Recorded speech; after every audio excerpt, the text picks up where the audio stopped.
ਪਾਣੀ ਭਾਈ ਬਾਲਟੀ ਕੋ ਲਿਆਓ ਨਾਲ ਫੜਾ ਪਾਣੀ ਇਹ ਪੱਖਾ ਪੁੱਖਾ ਨਾਲੇ ਗਾਉਂ ਤੇ ਲਾਓ ਬੱਤੀ ਗਈ ਹੁਣ ਤਾਂ ਅੱਛਾ ਗਾਉਂ ਨਾ ਪਰ ਇੱਕ ਸਾਈਡ ਤੇ ਲੰਮਾ ਪਾਓ ਮੈਂ ਲੱਤਾਂ ਚੈੱਕ ਕਰਾਂ ਬੜੀ ਤਸੱਲੀ ਦਾ ਕਰਾਂ ਆ ਬਿਲਕੁਲ ਬਿਲਕੁਲ ਕੋਈ ਰੱਸਾ ਲਿਆ ਫੜ ਕੇ ਲੰਮੇ ਪਾ ਕੇ ਨਾ ਇੱਕ ਸਾਈਡ ਤੇ ਢਾ ਕੇ ਦੋ ਮੁੰਡੇ ਬੁਲਾ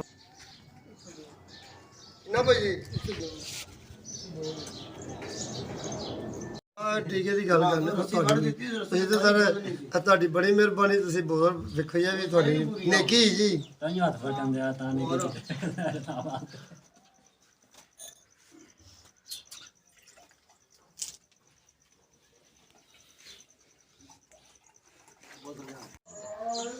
ਤੇ ਮੌਜ ਮਰੀ ਜ਼ਹਿਰ ਪਾ ਦਿੰਦੇ ਪਾਣੀ ਜਾ ਕਰਨਾ ਦੇ ਥੱਲੇ